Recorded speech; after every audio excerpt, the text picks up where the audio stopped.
বিরতির পর স্বাগত। মোদি জামানায় ব্যাংক দুর্নীতি, আর সেই ব্যাংক দুর্নীতির পরিমাণ, জালিয়াতির পরিমাণ 3 লক্ষ কোটি টাকার বেশি।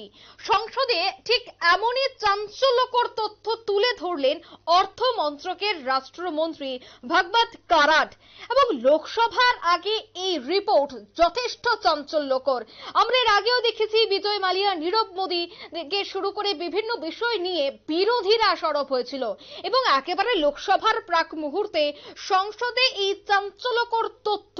আর এই তথ্যকে কি এবার অনেকটাই বিপাকে পড়বে কেন্দ্র বা মোদী সরকার, সে বিষয় নিয়ে কিন্তু এখন রাজনৈতিক মহলে চর্চা শুরু হয়েছে।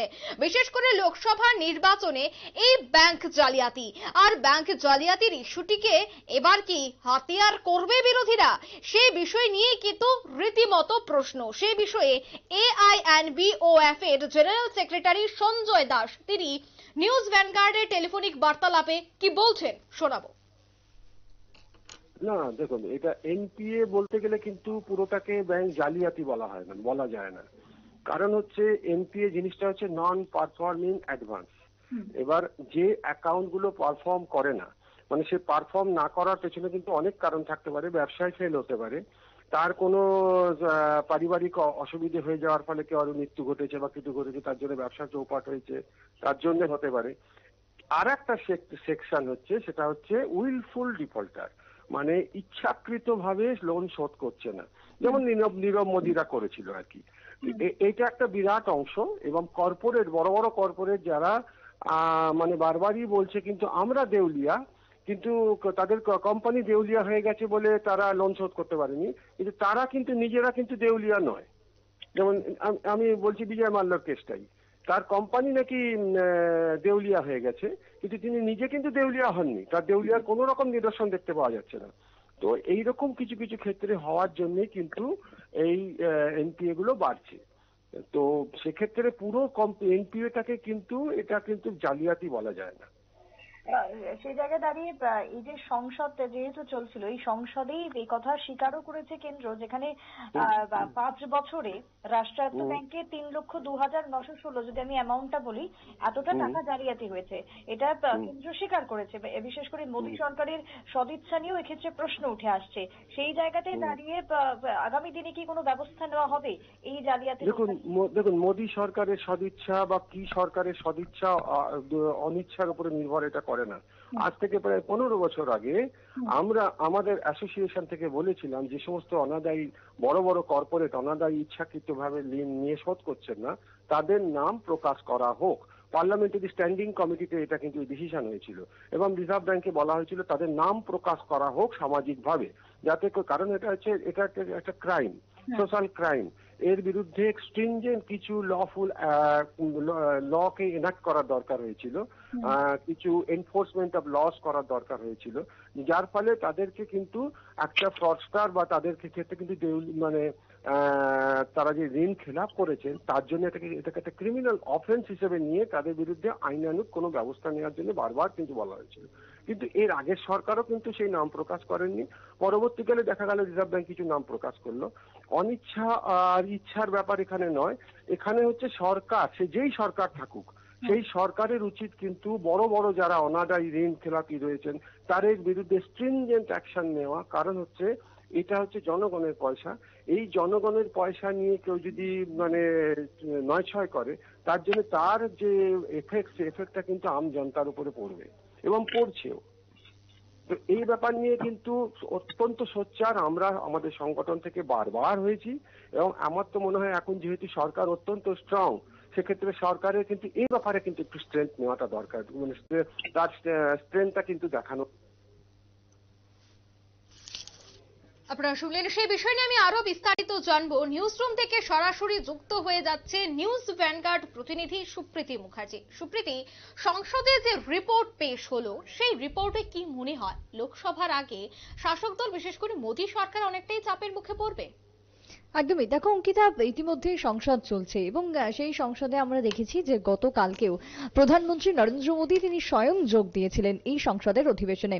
সেই অধিবেশনে কার্যত উঠে এসেছে গত 5 বছরের ব্যাংকের ক্ষেত্রে একটি বিশেষ রিপোর্ট এবং সমীক্ষাতে দেখা গেছে যে গত 5 বছরে বিভিন্ন রাষ্ট্রায়ত্ত ব্যাংকে জালিয়াতির পরিমাণ সব থেকে বেশি এবং সেই পরিমাণ সম্পর্কে যেমনটা জানা গেছে যে প্রায় 3 লক্ষ যেখানে 3,02,916 কোটি টাকার মতন জালিয়াতি হয়েছে গত 5 বছরে। এই যে পরিসংখ্যান বা এই যে তথ্য গতকালকে তুলে ধরা হয়েছে তা এক প্রকার স্বীকার করে নিয়েছে কেন্দ্র এবং তা যে সত্যি সেটাই কেন্দ্রের পক্ষ থেকে স্বীকার করা হয়েছে। এই বক্তব্যের পরই কিন্তু একটা গোটা দেশ জুড়ে আলোড়ন তৈরি হয়েছে যে ব্যাংকের ক্ষেত্রে জালিয়াতি এবং সেই জালিয়াতি কেন হচ্ছে, কোন কোন ব্যাংকের ক্ষেত্রে জালিয়াতি হয়েছে, কি কি ভাবে জালিয়াতি হচ্ছে। এতে সব থেকে বড় যে প্রশ্ন মধ্যবিত্তদের তা হলো যে তাদের উপর কিভাবে তার প্রভাব পড়তে পারে। এটাই হচ্ছে এখন এই মুহূর্তের সব থেকে বড় প্রশ্ন, যাকে কেন্দ্র করে কিন্তু গোটা দেশের এখন সাধারণ মানুষজন রীতিমতো উদ্বেগ প্রকাশ করেছে ব্যাংক জালিয়াতির এই তথ্য প্রকাশ এবং তার সঙ্গে কেন্দ্রের সম্মতিকে ঘিরে। এবার সেই জায়গাতে দেখো বলতে হয় যে গতকালকে যে তথ্য ইতিমধ্যে প্রকাশ করা হয়েছে সেই তথ্যের মধ্যে যে অ্যামাউন্ট উঠে আসছে তা কিন্তু প্রায় অধিক 3,02,916 কোটি টাকার মতন জালিয়াতি হয়েছে 5 বছরে দাঁড়িয়ে। কিন্তু কোন কোন ব্যাংক সেই জায়গায় দেখা যাচ্ছে যে 12টি রাষ্ট্রায়ত্ত ব্যাংক, তার মধ্যে উঠে আসছে এসবিআই এর কথা, তার মধ্যে উঠে আসছে ইউবিআই এর কথা, তার মধ্যে উঠে আসছে পাঞ্জাব ন্যাশনাল ব্যাংক থেকে শুরু করে ব্যাংক অফ বরোদা। এই সমস্ত ব্যাংকগুলি মিলিয়ে প্রায় 12টি ব্যাংকের এই জালিয়াতির ঘটনার খবর ইতিমধ্যে প্রকাশ করা হয়েছে এবং সেই জায়গাতে দাঁড়িয়ে বিরোধীরা স্বাভাবিকভাবে লোকসভার আগে চুপ করে একেবারেই বসে থাকবে না, কারণ সবাই এখন এই মুহূর্তে দাঁড়িয়ে ইস্যু খুঁজতে ব্যস্ত রয়েছে এবং যেভাবেই হোক একদল অন্য দলের প্রতি চড়াও হচ্ছে, যেমনটা রাজনৈতিক ক্ষেত্রে ঢিল ছোড়াছড়ি কাদা ছোড়াছড়ি হয়ে থাকে সেই ছবি পরিলক্ষিত হচ্ছে রাজনৈতিক মহলে এই ব্যাংকের জালিয়াতির প্রসঙ্গ সামনে আসতেই। কিন্তু সেই জায়গাতে দাঁড়িয়ে দেখো আরো একটি তথ্য এই মুহূর্তে উঠে আসছে, যে ক্ষেত্রে বলতে হয় যে ব্যাংকের উপর বিশেষ করে যে অনাদায়ী ঋণ, সেই অনাদায়ী ঋণ কিন্তু ইতিমধ্যে এবার বাড়ছে এবং এই অনাদায়ী ঋণ বাড়ার ফলে কি হচ্ছে যে আবারও কিন্তু সেই ঘুরে ফিরে বিপদ বা সমস্যায় কারা পড়ছেন না, মধ্যবিত্তরা। সেই মধ্যবিত্তের উপর চাপটাই কিন্তু সব থেকে বেশি ভাবে পরিলক্ষিত হচ্ছে। অনাদায়ী ঋণ যেগুলো রয়েছে তাকে কারা কারা ফাঁকি দিচ্ছেন না, যদি আমি বলি যে দেখো একেবারে নীরব মোদী থেকে শুরু করে তোমার বড় বড় যে সমস্ত শিল্পপতিরা রয়েছেন, প্রত্যেকটা শিল্পপতিরা কিন্তু বিভিন্ন ক্ষেত্রে ঋণ ফাঁকি দিচ্ছেন, বিভিন্ন সময় ব্যাংক থেকে লোন নিচ্ছেন। কিন্তু মেহুল চস্কি থেকে শুরু করে এই রকম যে সমস্ত শিল্পপতিরা রয়েছেন তারা ঋণ ফাঁকি দেওয়ার কারণে ব্যাংক কি করছে, সেই ঋণগুলোকে তো কোথাও থেকে না কোথাও থেকে তুলতে হবে বা আদায় করতে হবে। তখন তারা কি করবে, তখন তারা সেই জায়গাতে দাঁড়িয়ে ব্যাংকের পক্ষ থেকে সাধারণ মানুষের উপর অধিক পরিমাণে চাপ দেওয়া হচ্ছে। এবার প্রশ্ন উঠবে যে কিভাবে সেই চাপ দেওয়া হচ্ছে ব্যাংকের পক্ষ থেকে। দেখো খুব সাধারণ একটা জিনিস, আমরা হয়তো সবসময় দেখছি জানছি কিন্তু তাও হয়তো আমরা সেভাবে পাত্তা দিচ্ছি না কিনা। ব্যাংকের দেখবে যে কোনো কিছুতে এখন চার্জ নেওয়া হয়, সার্ভিস চার্জ নেওয়া হয়। দেখবে এটিএম এর ক্ষেত্রেও আমরা দেখেছি কি না, বছরে আমরা মাসে আমরা 5টা ট্রানজাকশন করতে পারবো। আমরা যে ব্যাংকের এটিএম সেই ব্যাংকেই ট্রানজাকশন করতে পারবো। যদি অন্য ব্যাংকের ক্ষেত্রে যায় তাহলে সেক্ষেত্রে এক্সট্রা চার্জ কাটা হবে। একবারে সঙ্গে সঙ্গে 25 টাকা কাটা হয়ে নাই, যে অ্যামাউন্ট আস্তে আস্তে বাড়িয়ে দেওয়া হচ্ছে। এবার কিভাবে দেখা যায় যে ব্যাংকের তরফ থেকে দেখবে বিভিন্ন সময় ফোনে মেসেজ পাঠানো হয়, এসএমএস পাঠানো হয়, তোমার যে সার্ভিস চার্জ সেই চার্জ কিন্তু এখান থেকেও কাটা হচ্ছে। বা বিভিন্ন সময় আমরা বছরে দেখেছি যে ব্যাংকের একটা চার্জ কাটা হয় যে তোমার টাকা গচ্ছিত রাখার জন্য, সেই চার্জের যে পরিমাণ লামসাম অ্যামাউন্ট সেটাকে অনেকটাই বাড়িয়ে দেওয়া হচ্ছে। অন্যদিকে যদি আমরা দেখেছি যে এটিএম এর ক্ষেত্রেও বছরে একটা চার্জ রাখা হয়, কাটা হয় ব্যাংকের পক্ষ থেকে যে তুমি এটিএম ব্যবহারকারী রয়েছে তাই তোমার থেকে একটা অ্যামাউন্ট ব্যাংক রাখবে। এই যে চার্জগুলো যা যা সাধারণ মানুষের পকেট থেকে কাটা হয় সেই টাকাগুলো আস্তে আস্তে বাড়িয়ে দেওয়া হচ্ছে। কি উদ্দেশ্য না, এই যে মার্কেটে প্রচুর পরিমাণে অনাদায়ী ঋণ রয়ে গেছে সেই ঋণগুলোকে যে বা যারা ফাঁকি দিচ্ছেন, যে সমস্ত শিল্পপতিরা বড় বড় শিল্পপতিরা ফাঁকি দিয়ে বেরিয়ে যাচ্ছেন, কিন্তু তাকে পোষানোর জন্য কি করা হচ্ছে ব্যাংকের পক্ষ থেকে না, সাধারণ মানুষের পকেট কাটা হচ্ছে অত্যধিক পরিমাণে।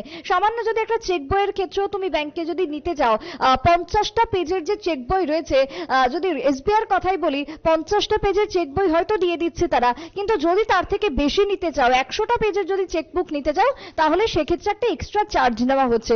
এই যে নিয়মগুলো রয়েছে বর্তমানে এসবিআই থেকে শুরু করে। সুপ্রীতি, এই মুহূর্তে কি কোনো ধরনের ব্যাংকের নাম উঠে এসেছে, কোন কোন ব্যাংকে এই ধরনের জালিয়াতি হয়েছে সেই তথ্য কি এই মুহূর্তে প্রকাশ হয়েছে? হ্যাঁ দেখো, যেটা আমি শুরুতেই বলছিলাম যে এসবিআই থেকে শুরু করে ইউবিআই থেকে শুরু করে bank of Baroda, Punjab national bank এবং তার সঙ্গে 12টি রাষ্ট্রায়ত্ত ব্যাংকের নাম এক্ষেত্রে উঠে আসছে, যাদের ক্ষেত্রে জালিয়াতির অভিযোগ এই মুহূর্তে জুড়ে গেছে। এবং সেই প্রসঙ্গে বলতে হয় যে 2018-19 অর্থবর্ষ এবং তার সঙ্গে 2022-23 অর্থবর্ষ, এই যে পরপর অর্থবর্ষ, এই দুটি অর্থবর্ষকে দেখা যাচ্ছে যে মোট 3 কোটি, যেমনটা শুরুতেই বলছিলাম, 2,916 কোটি টাকা জালিয়াতি হয়েছে। এবং এই জালিয়াতি রুখতে ব্যাংকগুলিকে ইতিমধ্যে সতর্ক করা হয়েছে। কিভাবে না, সেই সতর্কতার মধ্যে দেখা হচ্ছে যে সচেতনতা বাড়ানো হচ্ছে। রাষ্ট্রায়ত্ত ব্যাংকগুলির মধ্যে যে সমস্ত ব্যাংকগুলির নাম উঠে আসছে, এসবিআই বারবার, ইউবিআই থেকে শুরু করে bank of India, union bank থেকে শুরু করে ব্যাংক অফ বরোদা বা তার সঙ্গে পাঞ্জাব ন্যাশনাল ব্যাংক, সেই সমস্ত ব্যাংকের যেহেতু জালিয়াতির সংখ্যা সব থেকে বেশি, তাই তাদের বিরুদ্ধে এখন অতিরিক্ত সচেতনতা বা সতর্কতার বার্তা কেন্দ্রের পক্ষ থেকে দেওয়া হচ্ছে। আগামী দিনে তারা যাতে সতর্ক হন সে কথাই উঠে আসছে। না হলে সামনে যেহেতু রয়েছে লোকসভা ভোট, তাতে বিশেষ করে সরকারের যে একটা মুখ পূর্বে কোথাও গিয়ে বিশেষ করে মোদী সরকারের নাম কিন্তু উঠে আসছে। কারণ 5 বছরের যদি বলো, সেই 5 বছরে ক্ষমতায় ছিল কেন্দ্রে মোদী সরকার।